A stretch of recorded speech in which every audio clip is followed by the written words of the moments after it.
Welcome, I'm Waris Mohammed and you're watching our English news program on Somaliland National Television. And now for the headlines. Somaliland Foreign Minister departs to the UK. Governor of Salal region supports the civic registration. People in Sierra Leone defy 3-day Ebola lockdown.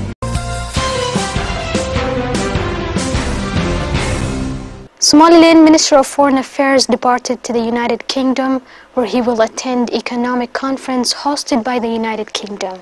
Somaliland Minister of Foreign Affairs Mohamed Bihi Younis alongside cabinet ministers will attend economic conference in London, which is set to launch at October 14th.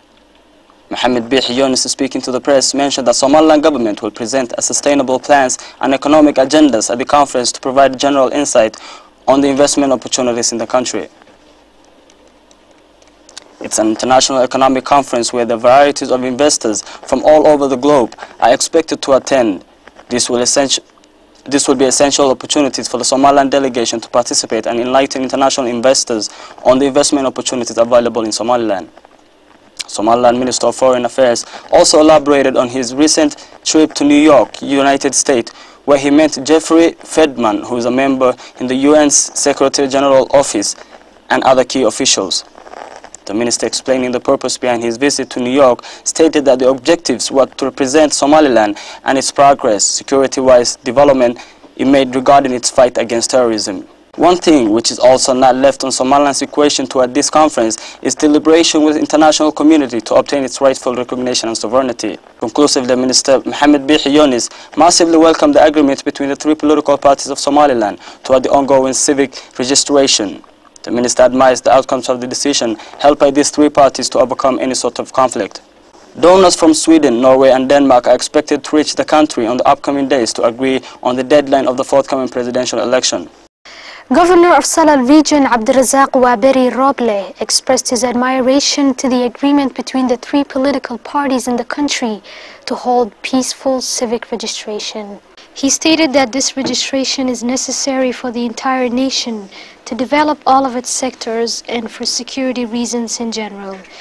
This initiative will also facilitate some of the legal procedures for individuals to be completed thoroughly. On behalf of all residents and officials of Salal region, Governor Abdirazak Waberi Roble stated that they welcome the civic registration and the formation of ID cards and consider it a valuable step that needs to be fully supported by all Somalilanders across the world. The governor continued to urge all residents of Salal region to take part of the registration process and to make sure they obtain their ID cards, stressing that it's the most important document for a citizen and that it will identify the nationals in a country full of foreigners, which is vital for the development of security inside and at the borders of the country. Governor of Salal region Abdirazak Waberi Roble also highlighted the importance of maintaining strong and stable relationship with neighboring country Djibouti regarding the long and historical relations we have with them and the future plans between the two capital cities, as well as additional mutual objectives. Thus, obtaining the Somaliland national identification cards will make it easier on the armed forces at the borders between the two countries to recognize the identity of the individuals traveling between these two countries. On the other hand, Sultan Ali Wabar Awale, one of Salal region's cultural leaders, expressed his joyfulness to the efforts of the three political parties to maintain union and harmony regarding the process of civic registration and formation of ID cards. He conclusively, on behalf of the cultural leaders of that region, urged all politicians of Somaliland and the citizens to maintain stability within them while cooperating with the government of Somaliland. A court in Hargeisa sentenced several men to a prison term between 6 to 9 months after pleading guilty of violating the Environmental Protection Law, which has recently been approved by the Parliament. The judge of the court, speaking about the jail terms of man found guilty by the court, stated that Farhan Adan Ali, Shuaib Isman Mohammed, and Ibrahim Ali Adan have been sentenced to 9 months in prison after being found breaching the 5th and 7th articles in a law introduced in 1998, with a fine of up to 1 million Somaliland shillings.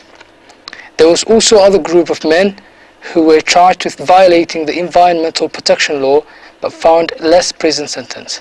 They were sentenced to 6 months in prison and fined to pay 1 million Somaliland shillings. The judge, speaking after he had pronounced the verdict, said, "If any of these men are unable to pay the fines, their prison terms will be stretched according to the law."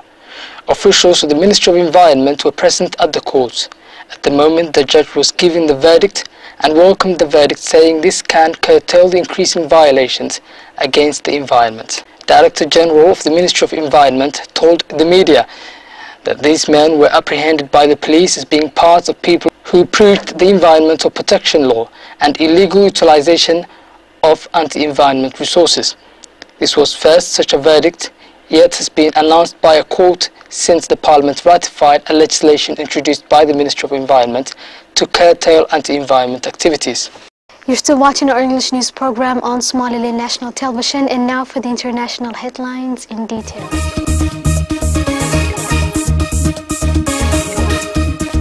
Across the world, rallies have been held to draw attention to climate change ahead of a UN summit tomorrow in New York.